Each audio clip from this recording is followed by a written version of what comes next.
This is the new TVS NTORQ 125, their new scooter in the market, and this time they're saying it's a premium sporty scooter. We've been riding it for a little while, but before we get into that, let's talk about what they've done. This is a completely new scooter. TVS tells us nothing was taken from the 110cc scooters. The bodywork, frame, the engine, everything is completely new from scratch. You might have a few nuts and bolts that carry over from the 110s, but fundamentally all new. If you look at the styling, this is what sporty style looks like today, and especially this panel, if you see around the foot area, that's where the idea of the sportiness begins. But what TVS has done really well, I think, is that the body panels are really slick. There's no real fasteners visible anywhere. TVS's quality has always been very good. This scooter continues that tradition. It's all plastic, and they've done this nice matte paint. I do wish the scooter was a little bit brighter. I think this particular yellow looks good, but a brighter yellow would look even better. But that aside, the scooter looks like it's extremely well made and extremely high quality. Let's look under the skin. What you've got is a new 125cc powertrain. It makes 2 Nm more roughly than the Jupiter. The horsepower is over 9.5, and if you look at it as a package, that's promising numbers because the weight has only gone up 6 kilos over the Jupiter. So if you use the Jupiter as a reference, this is a much quicker scooter.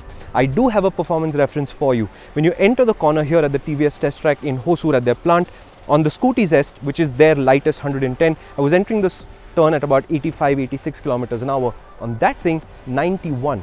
That's the difference in performance that the extra torque makes, and I think that's where the name comes from. They've NTORQed the scooter.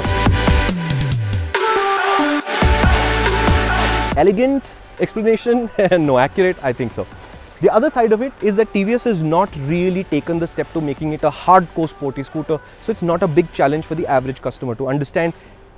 I understand it as a marketing decision, but it makes me wish that TVS had actually pushed it a little bit more.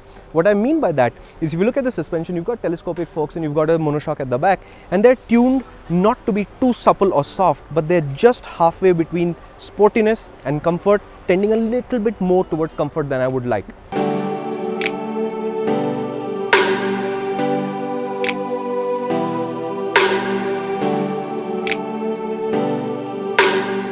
In the corners, it's phenomenal. The tires are extremely grippy. They're TVS tires. They grip really well. You can lean it really hard. I've been scraping the bodywork on the scooter. Very satisfying. But I keep wishing that the suspension was a little bit stiffer, and in that stiffness, you would have got the sense of a sporty scooter back from it.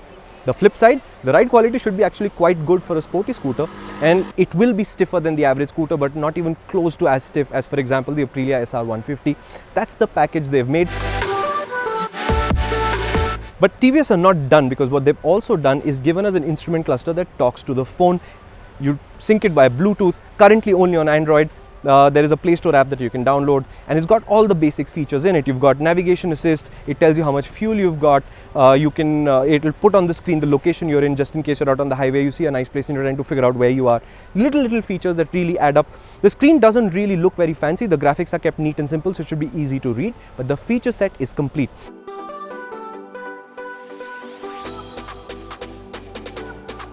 And that's the full picture of this scooter, and the only thing we've not talked about is the price. The new NTORQ is priced roughly 6,000 rupees more than the Jupiter. It's now going to be TVS's most expensive, most premium scooter, and I think they're only getting going because future scooters will sit on this platform and give you different experiences. What I'm hoping for is the TORQ 125RR, which takes this scooter, makes it stiffer, makes it more sporty, makes it a little bit more hardcore.